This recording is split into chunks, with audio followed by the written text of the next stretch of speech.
So we're here at Speech Plaza, and all politics doesn't come to a halt just because there's a pandemic. This is similar to other public shoots here in the Free Speech Plaza. So here are candidates, mostly from the Solidarity group of candidates for City Council and for the mayoral race. Hello everybody, my name is Thomas Huda. It's a pleasure to be here in my beautiful hometown of Eugene, Oregon, where I've lived for 21 years. I am very delighted to be running for mayor of Eugene. I believe that I am qualified to bring new leadership into this beautiful city that we love, and that I can represent the interests of a whole broad host of different coalitions, communities, identities, and particularly marginalized folks here in Eugene. So I love being here, a part of this great event that Todd Boyle, Zondi Zinke, and all these other people who are involved with the Solidarity platform are doing. It is something that's urgently needed. I'm not a part of that platform because I have my own 64 policy goals platform that I'm very proud of on my website, huda2020.org. Thank you for that. I appreciate it. And we have a lot of great, vibrant Eugenians who want to see the establishment have some challenge, have some accountability towards getting goals done that really do reflect the will of the people. I'll speak about my candidacy just for a few minutes and say that in this primary campaign, I believe that my qualifications, having 7 years of policymaking experience and having led a whole host of different grassroots efforts here and as an educator in New York City public schools, and as a college council member and a student senator in my 4 years of undergrad, that I am ready to take on the tasks that are needed for our city, and I have a whole host of policy ideas that are going to address some of the glacial pace that we have going on. It's very, very difficult to see, just as a person, a human being, to go to all these city council meetings and see that so little is being done in the time that we really are waiting for leadership to occur. And I don't like to see Eugene slipping behind other communities in Lane County. I don't like Eugene having 50th out of 50 Oregon having 50th out of 50 in terms of mental health services. Hi, Matthew Uke, fellow candidate. And so I would really like for y'all to check out what I have going on, and to acknowledge that no matter what some of the bigger publications are saying about this race, there are a number of really strong options, and that everybody deserves your deep consideration. And I hope you will check out my statement in the city pamphlet and the state pamphlet that both show that I am deeply committed and that I've been running this campaign since August of 2019. I'm running a campaign that is basically money free. I have self-funded my own 3-digit figure of money and to get in those pamphlets and to get some really basic infrastructure on the ground, the website, etc. But we're going to gear up a lot and rally behind whoever the challenger is, because I strongly believe that there will be a challenger on the November ballot, somebody who is really able and willing to lead this community, to be involved. And I have weekly podcasts, I have daily social media posts that I've turned into a news magazine on Instagram. So I please encourage you to check me out. I don't want to go over my time here, and I'm really grateful for everybody who is willing to take a hard look at who can really lead this community, because it's not getting done right now. Thank you very much. Take care. My name is Daniel Leav Williams, he, him. I am a Solidarity candidate for the Eugene election for Ward 1 City Council position. And I'm going to spend my time just helping people understand why the Solidarity candidates are running. Everyone has their own individual reasons, but we do have a shared platform. And we've selected this platform not just randomly, but because we feel it's issues that the City of Eugene government has been insufficient in addressing in the past, and we are trying to talk to voters and create a exchange and a debate so that we can, instead of just taking the accepted status quo solutions that we've been offered for the past 5, 10, 15, 20 years, trying to create new solutions that might actually get some progress on issues that our city is facing. So I'm just going to quickly run through our platform. First is decolonization. And some of us can talk about this than I can, but in essence, it's acknowledging that City of Eugene, even though we like to think of ourselves as progressive, still in many ways is perpetuating the settler ideas and assumptions that created the city and government, and we need to make space for not just the original inhabitants of this land, but also for immigrant communities who are continually being pushed out and marginalized because they don't have a European mindset. Next is empowered democracy. This is very much at the core of why we're running in the first place, but we want to see a more vibrant, interactive process with the citizens of Eugene and the Eugene government. We want to see more accessibility from the city council and greater input from, more opportunities for input, meaningful input to the citizens to how the city government runs and how money is allocated. Third is regenerative economic modeling, which is a fancy way of saying that we just want to create community resilience, very important right now during the pandemic, where we're not just relying on government structures and having everything go through the city council, but encouraging community solutions that support effective growth. Sorry, I'm running a lot of time, but by the way, please visit our website. I should have mentioned this earlier at solidarityplatformeugene.org for more details and for information on each of the candidates. Fourth is bottom line human rights. We are all very concerned, as a number of other candidates are, about the housing affordability crisis in Eugene, not just the homeless population, but for many people in Eugene, Springfield, Lane County who struggle to pay the rent or otherwise are able to afford basic necessities such as healthy food, electricity, and water. And we want to have a more robust conversation on how making these basic needs and healthcare, these basic needs actually accessible to everyone. And finally, but certainly not least, climate urgency. We are all very concerned about the ongoing imminent existential crisis of climate change, and we don't think that the City of Eugene has properly addressed the urgency of the situation, and that so far resolutions passed have not had much teeth, and their timelines are far too slow to have effective solution. Of course, one city cannot change a global climate, but we can be a leader and show how it is possible to reduce carbon emissions to zero or as next to zero in a feasible way that other cities could follow. Thank you very much for your time, and I hope you are able to be informed by the other candidates. Hello, my name is Stacy Westover, and I'm running for mayor of Eugene. Important issue to your campaign, to you and your campaign? Well, it's really hard to get it down to one important issue because there are so many, but if I had to choose one, I would definitely go with housing, because pretty much everything else is influenced by it. Having housing where the only thing being built are luxury apartments, and there's nothing for the 20% of our population that lives on $1,000 or under a month, has started to create an even bigger crisis than we already had with homelessness.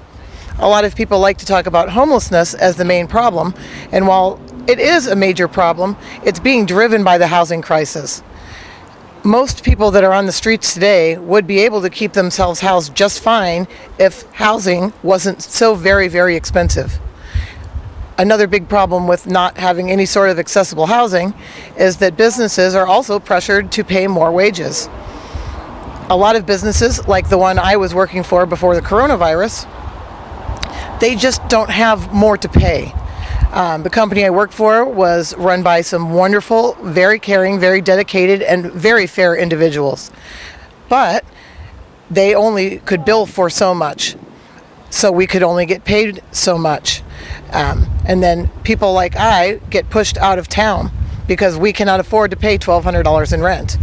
There's a lot of solutions for this, but we could start by getting out of state and out of country money out of our development. At least if we could have a short-term moratorium on that while we studied it more. But knowing that people come into this town just to plop down a building, make a short-term profit, and then they take off with no concern for the community they leave behind. I mean, really, we just can't have that. Eugene is an excellent place to live, and I don't think we're going to have a hard time finding people that, would like to build more apartments here. If they can't benefit the community, then really we should not be allowing it in the first place. Other things that we could do would be to make ADUs easier to build, and to mitigate the issue of people sleeping on the actual sidewalks. We could immediately open up some community centers that we already pay to heat and cool.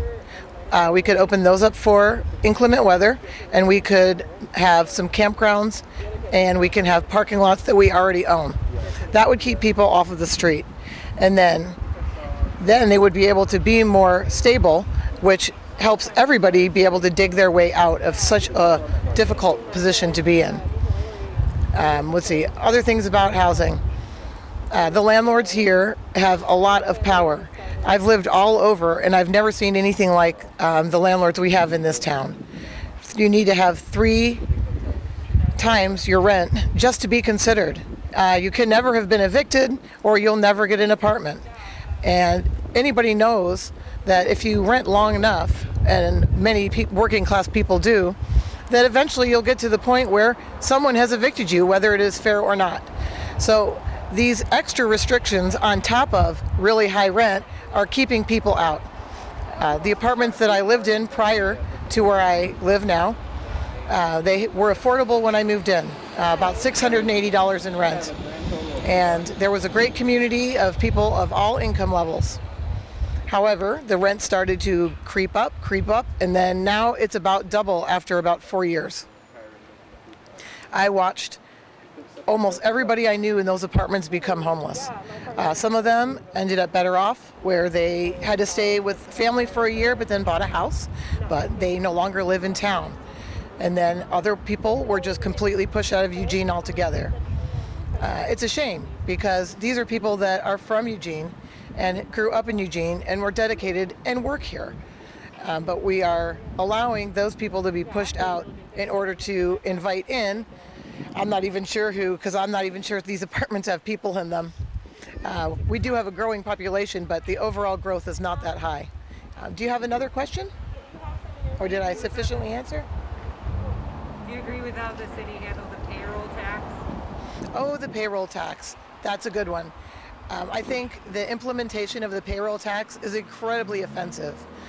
Not only did nobody get to vote on it, and I know they did that because they know full well nobody would have gone for that, but even worse than that is they are targeting working class people to pay for the problems that the well-off people create. I mean, let's be completely honest here. When you have problems with housing because there's nothing affordable, the people that have expensive houses and are gaining a lot of benefit from the mortgage tax credit, for example, which is our biggest housing subsidy, and it goes only to upper income people. When we have that happening, then, I don't know, I totally forgot. You gotta edit that out, because I forgot where I was going with it. All right, payroll tax. I'll start over on payroll tax.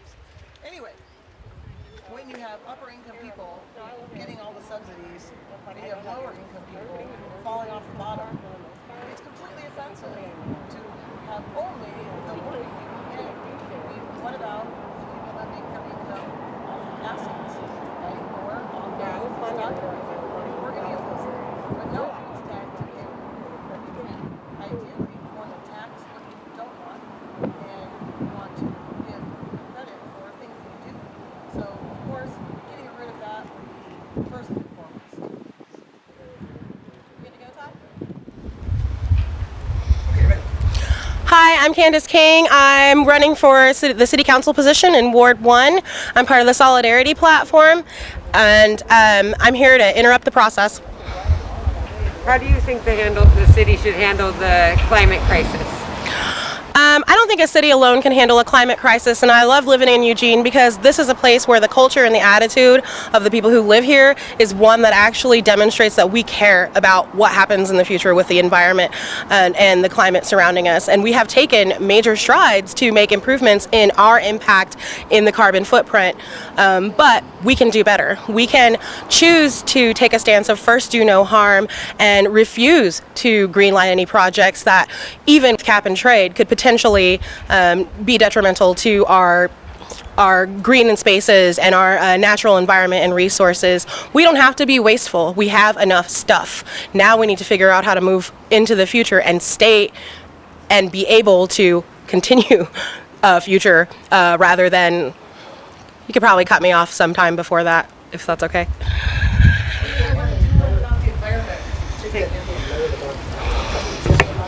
Okay.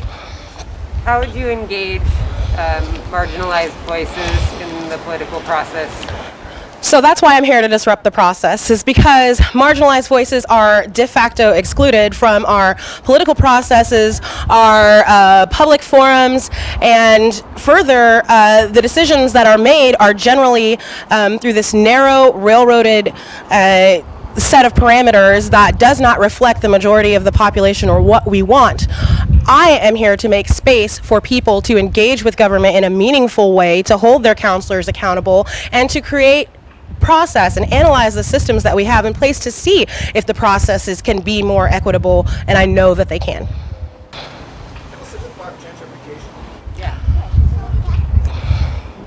I'm sorry. Gentrification, huh? Okay, so gentrification has been a very, very long process as people have migrated across the planet.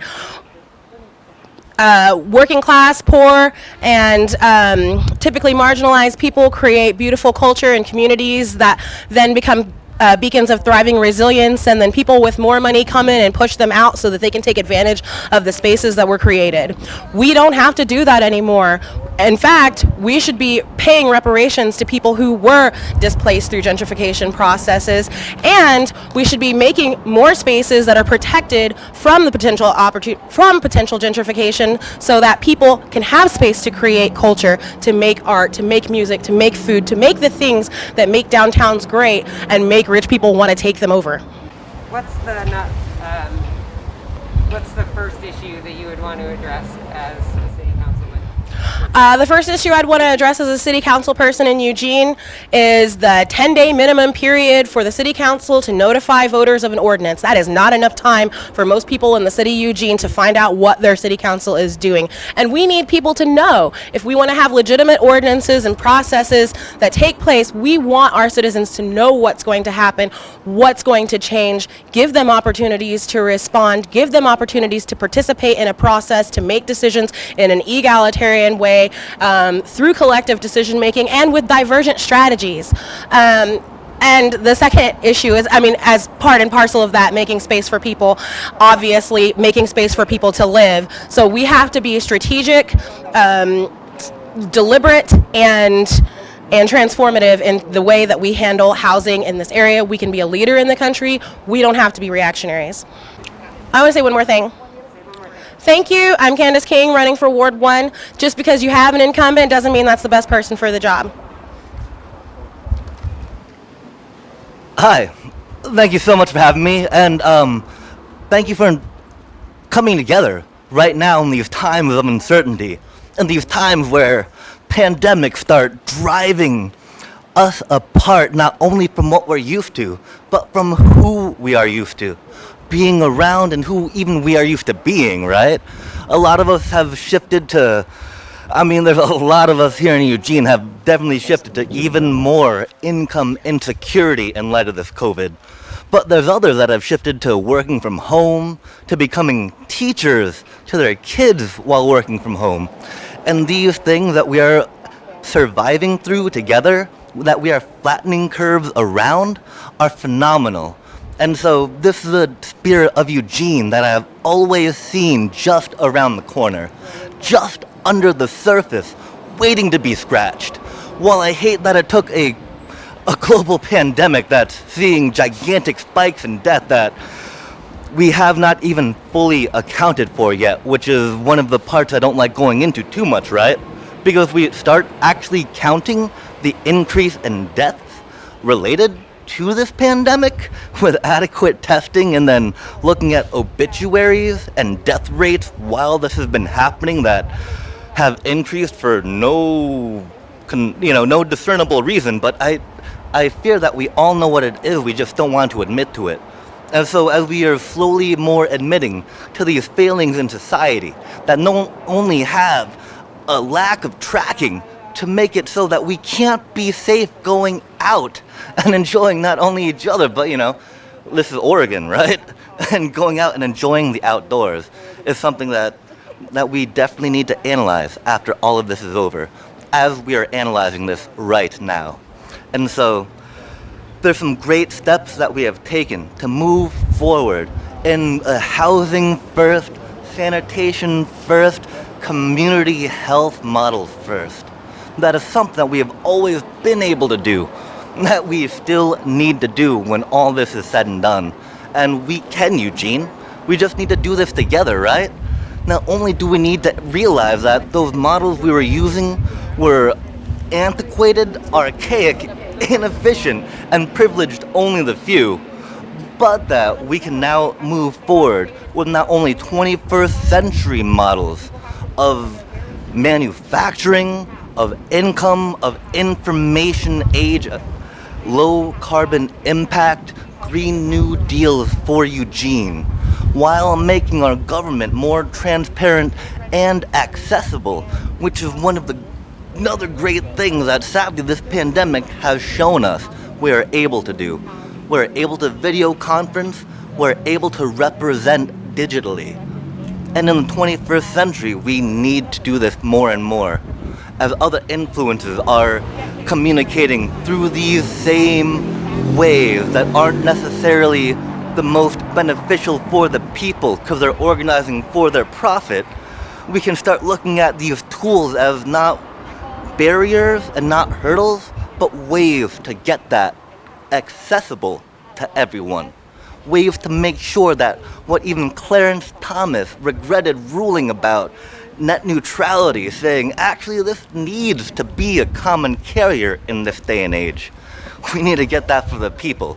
And so we need to turn HugeNet on for everyone, like XS Media has done down here, like they are now doing in the Springfield downtown core. It is owned by eWeb, and so not only is it publicly funded internet gigabit cables we have under a lot of Eugene, but it is publicly managed by our utility company. And so we can do this, Eugene, and we need to do this. Along with, unfortunately, I don't like opportunity zones too much, but that sector off Bethel down Highway 99 is something where we could get new green investment, especially with the tariffs that are in place from solar panels, with the recovery of manufacturing that is still going to be happening in China to meet that U.S. demand that with oil even at negative money per barrel will still be going up, as all these companies are divesting and looking for a place to put that carbon-intensive fossil fuel monies. And so we stand poised to strike with the foundation and the groundwork that Kitty Piercy set up in her. I'm frankly I admire a lot of the things that she achieved as mayor. Like, she is one of the reasons why I was inspired to think about, like, what a mayor could do, right? And I wasn't even gonna run, y'all. But, my ideas, I think, resonated with some people. So I decided to get that done. This is a local election. It was 25 signatures, $100 to get in the voter pamphlet, to get my message out there, to try to communicate to folks that we are all in this together. Like, one of my ideas, right, for a Green New Deal, I think a lot of us can agree upon, is trying to set up a window subsidy to weatherize rental windows with 18 months of no-cause eviction and no rent increase for the tenants. That way, not only does the property owner get an increase in the property value from a reliable tenant, but we start shoring up some of those hemorrhaging costs that people not even building equity, as we have less than half owner occupancy in Eugene for housing, would then get a benefit of some of these public monies and federal monies. New Green Deal, development for the community, public internet, and transparency by making civic engagement accessible by having food and childcare at neighborhood meetings. So that way people that can't participate right now are able to on a school night.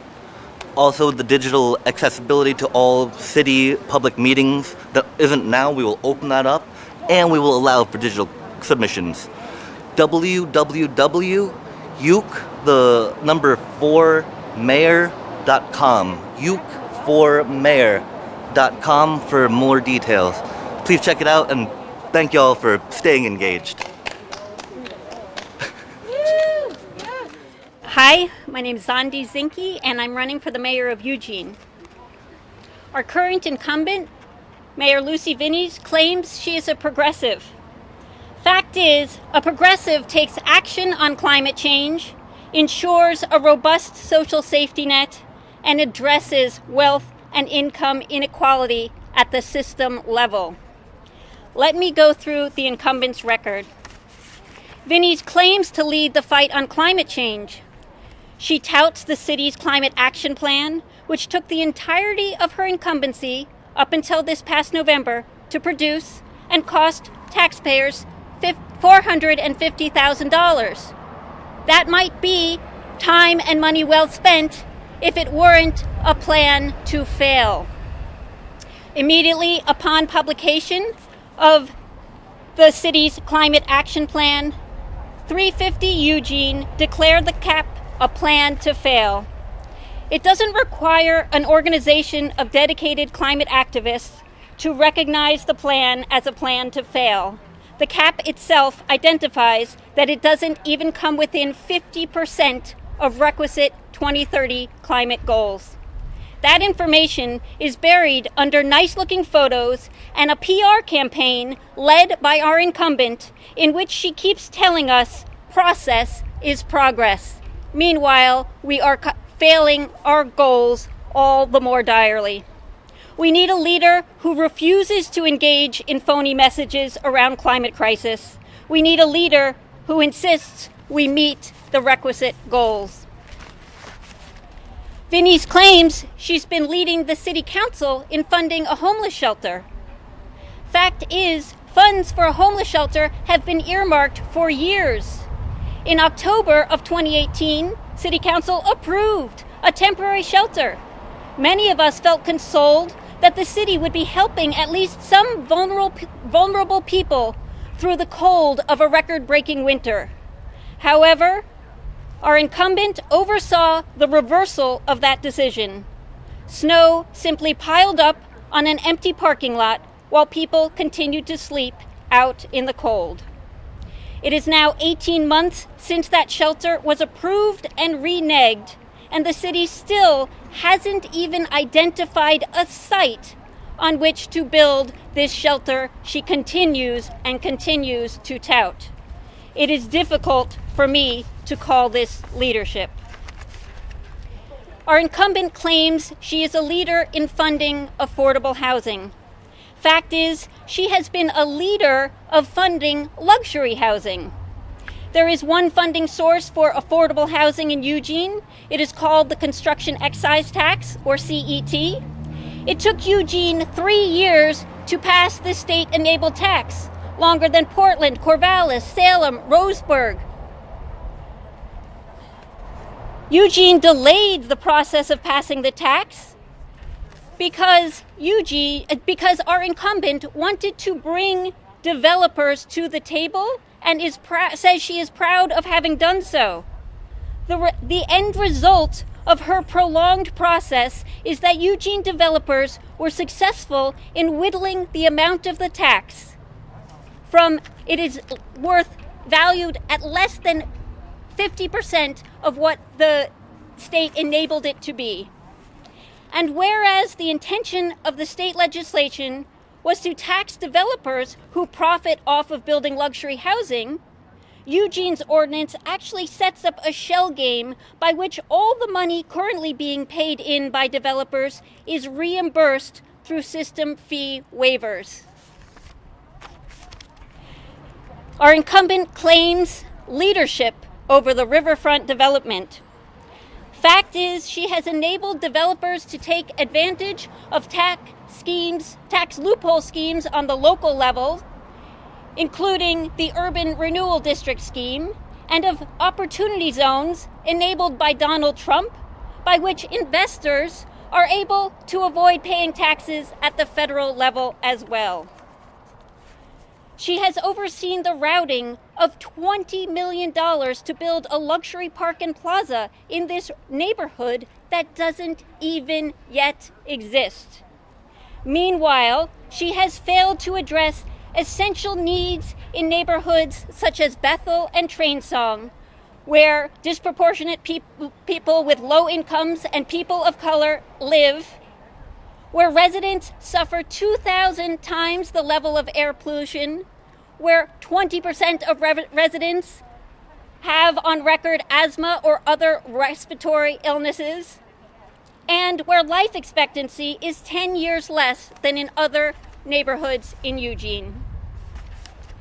Vinnie's claims she has improved government transparency. Let us remember what she did immediately when she took office. She oversaw the undermining of the Citizens' Initiative for an elected auditor, by which the people would have somebody accountable to them to oversee government expenditures. Vinnie's facilitated a vote-splitting measure that benefited so-called stakeholders by obscuring Eugene's money stream. Vinnie's claims, as a point of pride, getting a road bond passed even though it was green-stamped. The fact is, she oversaw the passing of a payroll tax, which again directly advances aims and strategies of so-called stakeholders at the expense of the people of Eugene. It is no wonder that she did not recommend to council that they refer the payroll tax to voters, because in fact she oversaw an 18-month process that began with citizens identifying in a poll by the survey put out by the city that their primary concern, 40%, the largest category of responders, was 40%, and those responders said their primary concern was homelessness. The next largest category, at just 7%, identified traffic congestion. Only 4% of respondents identified public safety as a primary concern. And yet, if you look at the allocation of funds of that payroll tax, 90% of it goes toward quote-unquote public safety, the majority of which I call criminalization, and only 7% goes to homelessness services. Of course, she neither encouraged her council to refer it to ballot, because it would have been shot down, nor did she list it among her successes in the pamphlet.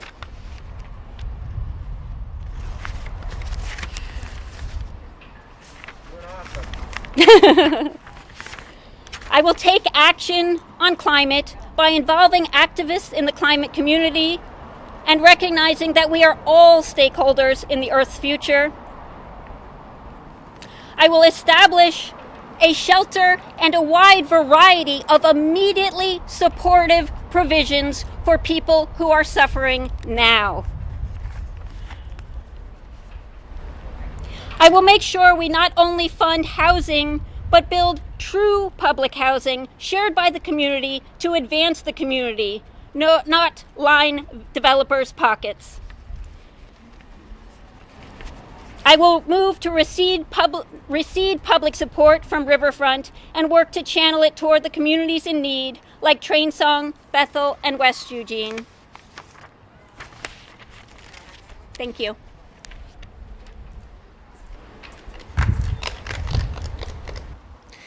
Hello. I'm encouraging everybody to vote for a non-incumbent. Of course, I would like you to vote for me, Stacey Westover, but you don't have to. It's vital that in the primary you vote for anybody but Mayor Vinnis. Even if you would like to vote for Mayor Vinnis, please don't vote for her in the primary. And this is only because if she gets 50% of the votes in the primary, and that's time most people don't bother to vote, then nobody at all will run against her in the main election. And so in order to have an actual campaign for mayor, we have to get other people enough votes to bring the 50%, to bring hers under 50%. So vote for preferably any of the Solidarity Eugene platform campaigners. Thank you. Hello, Thomas Huda again, running for Eugene mayor as well, and all of the 4 mayoral candidates here are going to echo that sentiment, essentially, that it's deeply important, it's dire, that we have some choice in November when everybody knows that the presidential election is happening, when people are really engaged.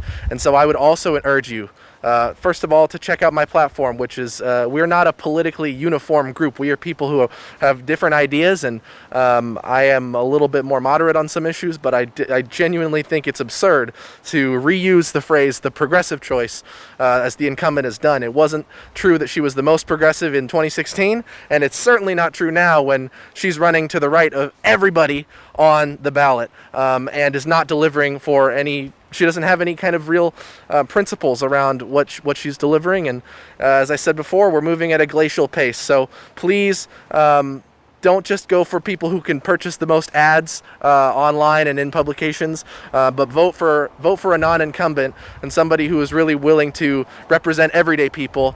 I'm willing to do that, and I know that Matthew Uke, are you interested in coming to speak? Thank you all again for participating and tuning in. Democracy is supposed to be about, to, and for the people. And so if we don't bring them to the table, we can't say it is for the people, and it would be only for ourselves. One reason why I feel that local politics is one of the best places we can actually put our attention. We see it roll out every day of our lives. And that's one thing that our current system of city management does not allow for the people to have a vested impact in, which is very disenfranchising. And in a state where folks aren't already encouraged to vote and participate, this only exacerbates that problem. And so not only do we need to make sure that they feel heard and understood, we need to make sure that people just don't get anointed because they were able to lobby specific names as opposed to specific achievements that are being claimed that half were started before she was even in office, if we're going to talk about how quickly and easily people fell behind Venice.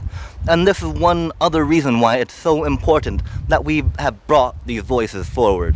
While I respect a lot of the folk that have done a lot of important things in this town that I only want to build on together with y'all, to say that we need to analyze and critically discuss, then deconstruct what has been good, what has been bad, and what we need to work forward and towards with someone that has the compassion and the ideas that will not only unify Eugene, but move us all forward together from that same page and table. And so, please check out the ballot, y'all.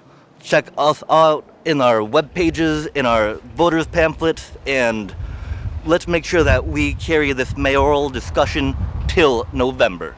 Thank you. Hello, I'm Zandi Sinki and I'm running for mayor. I'm one of 6 non-incumbent candidates running for mayor. All of us are more progressive than Vinnie's. In fact, Vinnie's is not a progressive. But you can make that choice. However, if she rides the incumbent wave, and we don't actually choose another candidate on May 19th, then she will be the only one on the ballot in November. Please allow the people of Eugene to have a voice, to be able to choose who is the progressive candidate. Vote for any non-incumbent in the primary, and we will have a choice come November. Thank you. So there it is. There goes my Harry Potter specially made mask. Anyway, I want to assure you that this is should be celebrating this solidarity platform group, because it is so important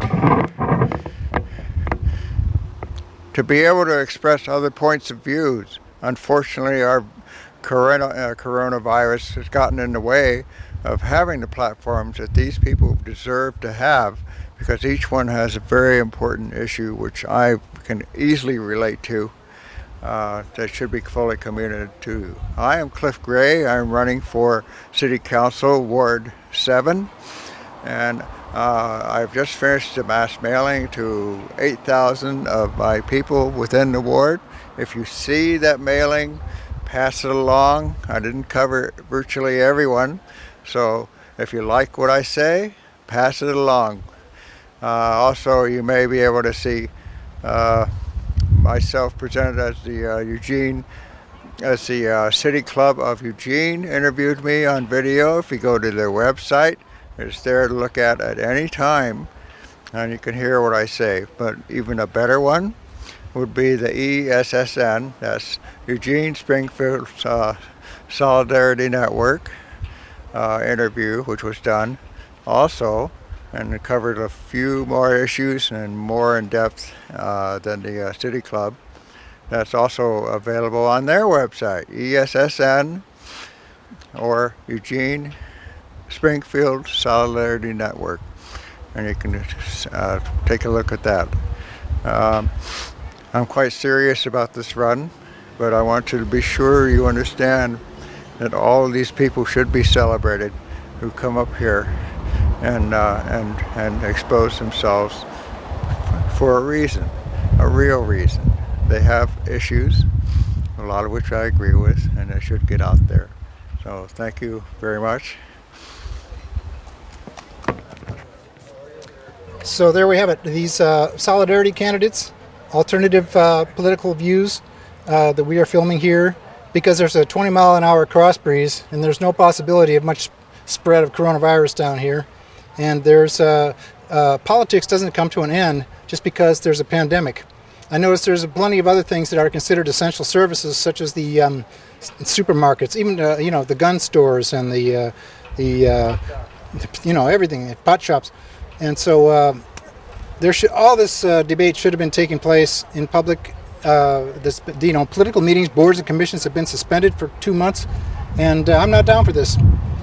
There's a click system that tends to appoint and select the candidates here in Eugene, and we're seeing it at the neighborhood level. When you see a candidate that has endorsements from every single union and Democratic Party affiliated organization, literally wallpapering their page, their electoral page, then this is the selected person to participate in the machine politics of the Democratic Party. And it just happens that we have a Democrat Party here. That's why I moved to Eugene. But it's the same all over the country. And this is the grassroots layer of clique politics that causes us to be inflicted by people like Biden and Trump. Because the mechanics of a machine politics system that starts at city level and it goes up to county, state, and federal results in predictable concentration of benefit and power for themselves. As George Carlin said, this is a big club and we're not in it. And so if you don't want to be in the big club, you don't want to have a big club, then a whole bunch of incumbents have to go. That's pretty much what it boils down to. And then the other big theme here in Eugene is the process of financial gentrification. The reason why we have a clique politics here in Eugene and why it's been so successful at building these 6-story buildings all around here for themselves and nothing for poor people is because they obviously there's a profit motive, and there's old families here from the timber industry, a few sources. And this dates back to the 1850 when they printed all the fake titles to land. Just Google for the history of Oregon territories and the Land Claims Act, the Donation Land Claims Act. All these land titles are fake, and the whole system has been operated all over the country by the financial, banking, and mortgage industry in order to perpetuate a system of power and financial control, which results in a whole bunch of people doing very well but the bottom 20 or 30% being cruelly driven off the land because they don't make money. So anyway, that's my rant. The reason I came down here is to support alternative candidates, and I'll probably cut half of this rant. But that's my rant. Thank you.